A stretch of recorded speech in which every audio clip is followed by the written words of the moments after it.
আসসালামু আলাইকুম ওয়া রাহমাতুল্লাহি ওয়া বারাকাতুহু। আলহামদুলিল্লাহ ওয়াহদাহু ওয়াসসালাতু ওয়াসসালামু আলা মান লা নাবিয়্যা বা'দা ওয়া আলা আলিহি ওয়া আসহাবিহি আজমাইন ওয়া মান তাবি'আহুম বিইহসানিন ইলা ইয়াউমিদ্দিন, আম্মা বা'দ। কাছে দূরে দেশে প্রবাসে যে যেখান থেকে দেখছেন আমাদের ধারাবাহিক তরজমাতুল কোরআন অনুষ্ঠানে আপনাদেরকে সাদর আমন্ত্রণ জানাচ্ছি। আজকে 38তম পর্বে। 38তম পর্বে থাকছে সূরাতুল বাকারার 37তম রুকু। গত পর্বে আলোচনা করেছি যে 36, 37, 38 এই তিনটি রুকু পুরাটাই আল্লাহর পথে অর্থ ব্যয়, ইনফাক ফি সাবিলিল্লাহ বা সাদকাতু ফি সাবিলিল্লাহ, এ বিষয়ের উপর বিস্তারিত আলোচনা আল্লাহ রাব্বুল আলামিন করেছেন। যেহেতু আমরা ইসলাম প্রতিষ্ঠিত করতে চাই, ইসলামী শাসন চাই এবং আল্লাহ রাব্বুল আলামিনের খেলাফত এই আল্লাহর দুনিয়া আমরা কায়েম করার জন্য ঐক্যবদ্ধ হয়েছি। তো আমাদের এই সংগ্রাম, আমাদের এই আন্দোলন দীর্ঘায়িত করতে হলে, চালিয়ে নিতে হলে অবশ্যই অর্থের প্রয়োজন। সেই অর্থের যোগান কে দেবেন? সেই অর্থের যোগান দেওয়ার জন্য আল্লাহ রাব্বুল আলামিন মুসলমানদেরকে উদ্বুদ্ধ করেছেন। আল্লাহর পথে দান করলে তার কি বরকত, কার কি ফজিলত, আল্লাহ রাব্বুল আলামিন কি পরিমাণ আবার তাকে দান করবেন, গত পর্বে আমরা আলোচনা করেছি। আজ আসুন কি ধরনের সম্পদ আমরা আল্লাহর পথে ব্যয় করব, কাদেরকে ব্যয় করতে হবে, কাদের পিছনে খরচ করতে হবে, এই বিষয়ে আল্লাহ রাব্বুল আলামিন আলোচনা করেছেন। চলুন আমরা কোরআন থেকে জেনে নেই। সর্বপ্রথম আয়াত 267 নম্বর আয়াত সূরাতুল বাকারা। আল্লাহ রাব্বুল আলামিন বলেন, আউযু বিল্লাহি মিনাশ শাইতানির রাজীম, বিসমিল্লাহির রহমানির রহিম, ইয়া আইয়ুহাল্লাযীনা আমানু আনফিকু মিন তাইয়্যিবাতি মা কাসাবতুম أنفقوا من طيبات ما كسبتم ومما أخرجنا لكم من الأرض ولا تيمموا الخبيث منه تنفقون ولستم بآخذيه إلا أن تغمضوا فيه واعلموا أن الله غني حميد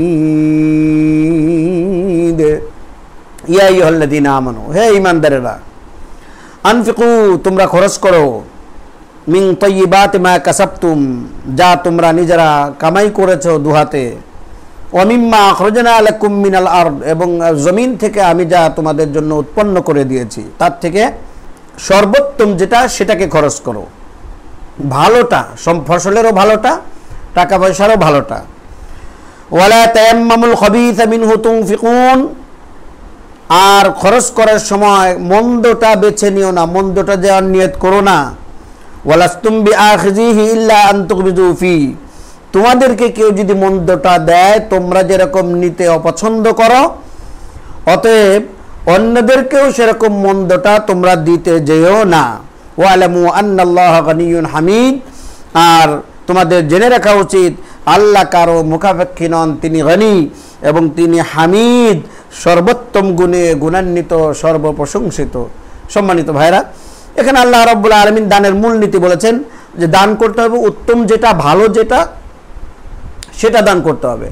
আমরা যখন ফকিরকে ভিক্ষা দেই বা কাউকে কিছু দেই, আমার পকেটে থেকে টাকা বের করে 10 টাকার নোট 3টা আছে, যেটা সবচেয়ে পুরন, আমরা চেষ্টা করি ওইটা দেওয়ার জন্য। কিন্তু আল্লাহ রাব্বুল আলামিন বলছে না, কেউ যদি তোমাকে পুরনটা দেয়, ছেঁড়াটা দেয়, তোমার তো ভালো লাগে না, অতএব তুমি তাকে পুরনটা দিও না, চকচকা নতুনটা। আল্লাহর পথে দান করবেন, মসজিদের বাক্সে টাকা দিবেন, যেখানেই দেন, মাদ্রাসায় টাকা দিবেন, এতিমখানায় টাকা দিবেন, যেখানেই দান করেন উত্তমটা দান করতে হবে। আর ফসলের ক্ষেত্রে আল্লাহ বলছেন, আমি যেটা তোমাদের জমিন থেকে দিয়েছি সেখানে 2 নম্বর কোনো ফসল বা চিটে ধান ইত্যাদি দেওয়া যাবে না। উত্তম যেটা, উত্তমটা বাছাই করে করে আল্লাহ রাব্বুল আলামিনের পথে দান করতে হবে।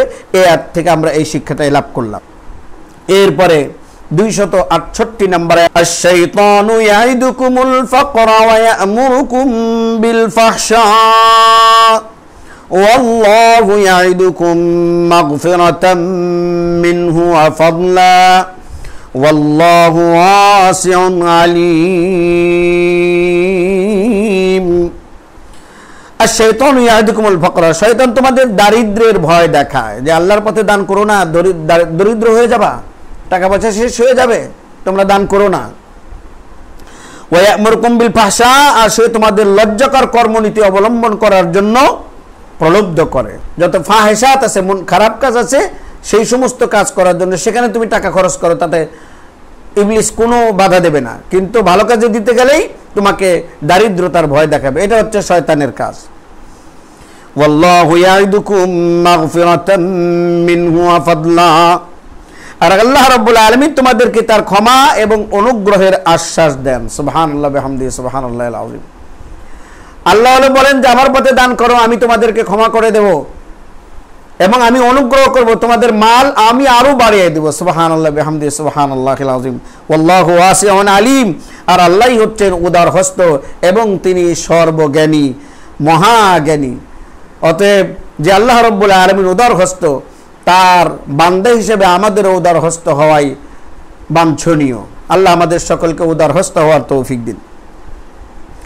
269 নম্বর আয়াত, আল্লাহ রাব্বুল আলামিন বলেন ইউতিল হিকমাতা মান ইয়াশা ওয়া মান ইউতাল হিকমাতা ফাকাদ উতিয়া খায়রান কাসীরা ওয়া মা ইয়াযাক্কারু ইল্লা উলুল আলবাব।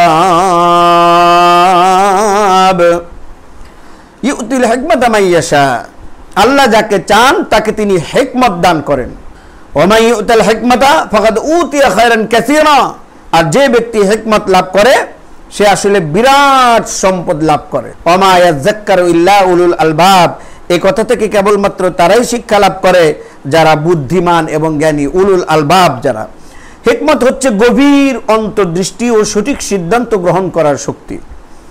এখানে এই কথা বলার উদ্দেশ্য হচ্ছে এই যে হিকমতের সম্পদ যে ব্যক্তির কাছে থাকবে সে কখনো শয়তানের দেখানো পথে চলতে পারে না, বরং সে আল্লাহর দেখানো প্রশস্ত পথ অবলম্বন করবে। শয়তানের সংকীর্ণ মানা অনুসারীদের দৃষ্টিতে নিজের ধন সম্পদ আঁকড়ে ধরে রাখা এবং সব সময় সম্পদ আহরণের নতুন নতুন ফন্দি ফিকির করাই বুদ্ধিমানের পরিচায়ক। কিন্তু যারা আল্লাহর কাছ থেকে অন্তর্দৃষ্টি লাভ করেছে তাদের মতে এটা নেহাত নির্বুদ্ধিতা ছাড়া আর কিছুই নয়। তাদের মতে মানুষ যা কিছু উপার্জন করবে নিজের মাঝারি পর্যায়ের প্রয়োজন পূর্ণ করার পর সেগুলো প্রাণ খুলে সৎ কাজে ব্যয় করাটাই বুদ্ধিমানের কাজ। দুনিয়ার এই হাতে গোনা কয়েকদিনের জীবনে প্রথম ব্যক্তি দ্বিতীয় জনের তুলনায় হয়তো অনেক বেশি প্রাচুর্যের অধিকারী হতে পারে, কিন্তু মানুষের জন্য এই দুনিয়ার জীবনটি সম্পূর্ণ জীবন নয়। পরকালের জীবন হচ্ছে মূল জীবন। আল্লাহ রাব্বুল আলামিন যাকে হিকমত দিয়েছেন সেগুলো উপলব্ধি করতে পারে, আর যাকে হিকমত দেওয়া হয় নাই সে এগুলো উপলব্ধি করে না। সে দুনিয়ার সম্পদ আহরণের জন্যই নিজের সমস্ত শক্তি, নিজের চিন্তা চেতনা, নিজের সময় সব কিছু সে ব্যয় করতে চেষ্টা করে। এরপরে 270 নম্বর আয়াত আল্লাহ বলেন ওয়া মা আনফাকতুম মিন নাফাকাতিন আও নাযরতুম মিন নাযরিন ফাইন্নাল্লাহা ইয়ালামু ওয়া মা লিয-যালিমিনা মিন আনসার।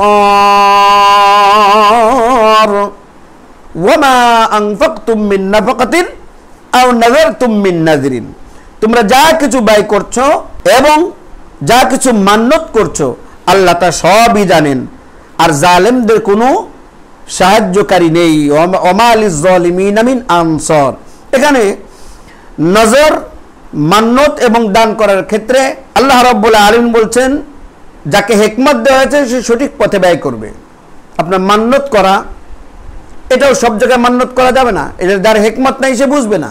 এই জন্য কোথায় ব্যয় করতে হবে, কোন পথে ব্যয় করতে হবে, কোথায় মান্যত করতে হবে, মাজারে মান্যত করা এগুলো সম্পূর্ণ হারাম। কোনো দেবদেবীর বেদিতে মান্যত করা সম্পূর্ণ হারাম। কোনো মূর্তি উপাসনালয়ে মান্যত করা এগুলো সম্পূর্ণ হারাম। এগুলো বুঝবে কে? আল্লাহ রাব্বুল আলামিন যাকে হিকমত দিয়েছে সেই বুঝবে। আল্লাহ বলেন ফাইন্নাল্লাহা ইয়ালামু, তোমরা কোথায় দান করতে চাও, কি অবস্থায় দান করতে চাও, কোন নিয়তে দান করতে চাও, আল্লাহ রাব্বুল আলামিন সবই দেখেন। আর যারা বিবেক বুদ্ধি থাকার পরেও আল্লাহ রাব্বুল আলামিনের নির্দেশিত পথে ব্যয় না করে শয়তানের দেখানো পথে ব্যয় করে তাদেরকে বলা হয়েছে জালেম, আর এই জালেমদের জন্য কোনো সাহায্যকারী থাকবে না। 271 নম্বর আয়াত আল্লাহ বলে ইন তুবদুস সাদাকাতি ফানি'মাহি ওয়া ইন তুখফুহা ওয়া তুতুনাল ফুকারা ফাহুয়া খায়রুল লাকুম ওয়া ইউকাফিরু আনকুম মিন সাইয়্যাতিকুম ওয়াল্লাহু বিমা তা'মালুনা খাবীর। ইন তুবদুস সাদাকাত ফানি'মাহি, যদি তোমরা দান সদকাগুলো প্রকাশ্যে করো তাহলে তাও ভালো।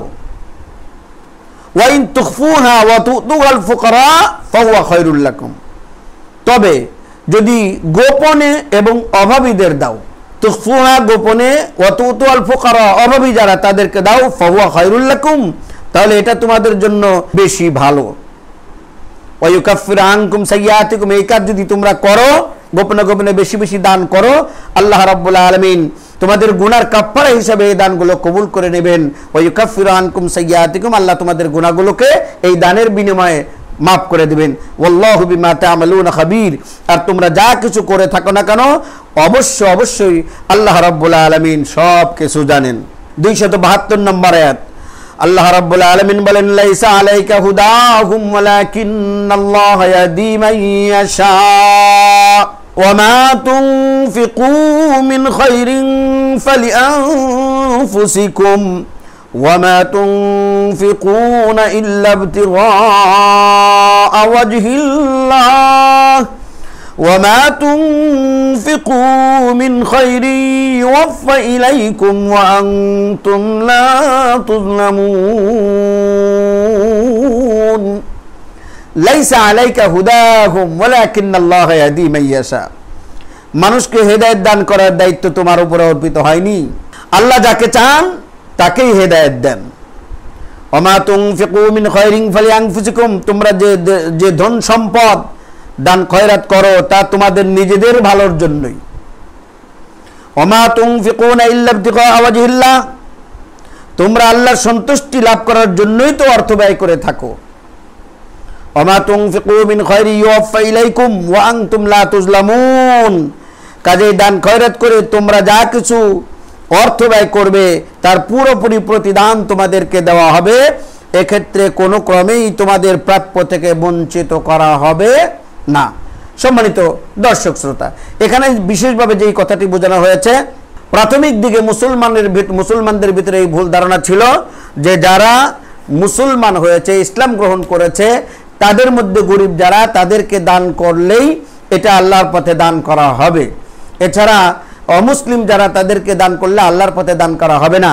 কিন্তু আল্লাহ রাব্বুল আলামিন এই আয়াতের মাধ্যমে তাদেরকে জানিয়ে দিলেন কে হেদায়েত প্রাপ্ত হবে, কে মুসলমান হবে এটা তোমাদের হাতে না, এটা আমি আল্লাহর হাতে। আমি আল্লাহ যাকে ইচ্ছা করি তাকে মুসলমান বানাই, তাকে হেদায়েত নসিব করে দেই, আর যাকে ইচ্ছা করি না তাকে হেদায়েতের পথে আনি না। অতএব কে হেদায়েত প্রাপ্ত আর কে হেদায়েত প্রাপ্ত না এটা দেখে তোমরা দান করবে না, দরিদ্রকে দান করবে আল্লাহ রাব্বুল আলামিনের সন্তুষ্টির জন্য। তোমার প্রতিবেশী একজন অমুসলিম, সে দরিদ্র, তুমি তাকে অবশ্যই দান করবে। একজন অসুস্থ দরিদ্র গরিব মানুষ, সে মুসলিম নয়, তাই কি হয়েছে, তাকে তুমি চিকিৎসার ব্যবস্থা করবে। এটাই হচ্ছে আল্লাহ রাব্বুল আলামিনের নিয়ম। কত সুন্দর নিয়ম আল্লাহর নিয়ম, আল্লাহর আইন মতো আল্লাহ আমাদের সকলকে চলার তৌফিক দান করুন। এই সবুজ চত্বর বাংলার জমিনে আল্লাহর আইন যেন কায়েম হয়, এই জন্য আমাদের সকলকে প্রচেষ্টা চালাতে হবে। আল্লাহ তৌফিক দিন। 273 নম্বর আয়াত, 37তম রুকু সূরাতুল বাকারা, এবং এটি হচ্ছে আজকের এই রুকুর সর্বশেষ আয়াত। আল্লাহ বলেন লিল ফুকারাইল্লাযীনা উহসিরু ফি সাবিলিল্লাহি লা ইসতাতিউনা দারবান ফিল আরদ ইয়াহসাবুহুমুল জাহিলু আগনিয়া মিনাত তাআফফুফ তারিফুহুম বিসীমাহুম লা ইয়াসআলুনান নাসা ইলহাফা وما تنفقوا من خير فإن الله به عليم للفقراء الذين احصروا في سبيل الله لا يستطيعون ضربا في الأرض, বিশেষ করে এমন সব গরিব লোক সাহায্য লাভের অধিকারী, আল্লাযীনা উহসিরু ফি সাবিলিল্লাহ, যারা আল্লাহর কাজে এমনভাবে জড়িয়ে পড়েছে, আটকে গেছে, যার ফলে তারা নিজেদের ব্যক্তিগত উপার্জনের জন্য প্রচেষ্টা চালাতে পারে না। নিজের সময় সবটুকুন আল্লাহর পথেই তারা ব্যয় করে দিচ্ছে।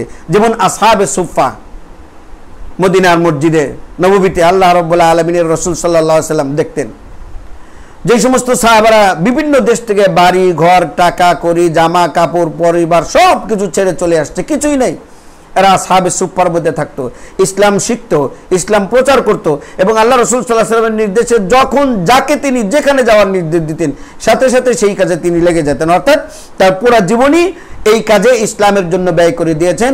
অর্থ উপার্জনের মতো কোনো ব্যবস্থাই তার ছিল না। এরকম লোক যারা আছে তাদেরকে দান করার ক্ষেত্রে উদ্বুদ্ধ করা হয়েছে। ইয়াহসাবুহুমুল জাহিলু আগনিয়া মিনাত তাআফফুফ, আর অজ্ঞ লোকেরা তাদেরকে সচ্ছল মনে করে, কি দেখে? তাদের আত্মমর্যাদা বোধ দেখে। তারা মানুষের কাছে হাত পাতে না। আমাদের সমাজেও এই শ্রেণীর লোক কিন্তু আছে। দারিদ্র তাদেরকে আষ্টেপৃষ্টে জড়িয়ে ধরেছে, কিন্তু কারো কাছে হাত পাতবে না, কারো কাছে টাকা চাবে না। আপনি জিজ্ঞেস করেন ভাই কেমন আছেন, হাসি মুখে বলে দেবে আলহামদুলিল্লাহ ভালো আছি। আল্লাহ রাব্বুল আলামিন বলেন তারিফুহুম বিসিমাহুম লা ইয়াসআলুনান নাসা ইলহাফা। ও মুসলমানরা, একটু সূক্ষ্ম দৃষ্টি দিয়ে তাকাও তার চেহারার দিকে।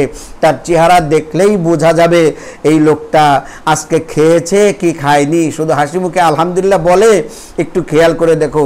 লা ইয়াসআলুনান নাসা ইলহাফা, এই লোকগুলো মানুষের কাছে বারবার যাচনা করে না, ভাই দেন না কিছু টাকা, ভাই দেন না, এই ধরনের আচরণ এরা করে না। আল্লাহ রাব্বুল আলামিনের উপরে তাওয়াক্কুল করে থাকে। এদেরকে খুঁজে খুঁজে বের করে এই ধরনের অভাবী যারা, তাদেরকে দেওয়া উচিত। আমরা বিভিন্ন সময় দেখতে পাই অভাবীদের বিভিন্ন স্তর আছে, যারা একেবারে বেশি নির্লজ্জ হয়ে গেছে, যারা এটাকে অভাবের কারণে স্বভাবে নিয়েছে। বারবার আপনার জামা টেনে ধরবে, আপনি একবার নিষেধ করার পরেও আবার ধরবে, আপনার পিঠে হাত দেবে, আপনার শরীর টাচ করবে, দেন না। এই লোকটা অভাবী না, এগুলো স্বভাবই ভিক্ষুক হয়েছে। আর যারা কি বলে আত্মমর্যাদা সম্পন্ন, এরা হয়তো আপনার সামনে একটু মুখ কালা করে দাঁড়ায়, অথবা চাইলেও একবার বাবা ভাই কিছু দেন না, আপনি নিষেধ করলে আর কোনো কথা বলে না, মাথা নিচু করে চলে যায়। এরাই হলো প্রকৃত অভাবী, এদেরকেই দেওয়া উচিত। আর যারা জামা টেনে ধরে, বারবার যাচনা করে, বারবার চাইতেছে, আপনার কাছে নেওয়ার জন্য দৃষ্টি আকর্ষণ করতেছে, আল্লাহর উপর তাদের তাওয়াক্কুল একটু নাই। তারা জানে এভাবেই যেভাবেই হোক এর কাছ থেকে কিছু খোসাতেই হবে, নিতেই হবে, এটাই হচ্ছে তাদের মূলনীতি। কাজে এই শ্রেণীর লোকের থেকে যারা যাচনা কম করে তাদেরকে দেওয়া অত্যন্ত কল্যাণকর। আল্লাহ রাব্বুল আলামিন তাদেরকেই দিতে বলেছেন। আল্লাহর ভাষায় লা ইয়াসআলুনান নাসা ইলহাফা, তারা মানুষের কাছে বারবার করে চায় না। ওমা তুনফিকু মিন খায়রিন ফাইন্নাল্লাহা বিহি আলিম, আর তাদের সাহায্যার্থে তোমরা যা কিছু ব্যয় করবে আল্লাহ রাব্বুল আলামিনের দৃষ্টির অগোচরে থাকবে না, সবই আল্লাহ রাব্বুল আলামিনের দৃষ্টিতে আছেন। আপনি কার জন্য কতটুকু করতেছেন? সম্মানিত ভাইরা, এই ছিল আজকের 38তম পর্ব, সূরাতুল বাকারার 37তম রুকু। 36, 37, 38 তিনটা রুকু। আমার সামনে রুকু আসতেছে, কাকে দান করা যাবে, কাকে দান করা যাবে না, কিভাবে করতে হবে। আল্লাহ রাব্বুল আলামিন আমাদেরকে কোরআনের নূরে অন্তরগুলোকে মুনাওয়ার করে দিন। কোরআনের শিক্ষা আমাদের সমাজে পরিচালিত করে সমাজটাকে সুন্দর করি। আল্লাহ এই তৌফিক আমাদের সকলকে দান করুন। আমিন। ওয়া আখিরু দাওয়ানা আনিল হামদুলিল্লাহি রাব্বিল আলামিন। আসসালামু আলাইকুম ওয়া রাহমাতুল্লাহি ওয়া বারাকাতুহু।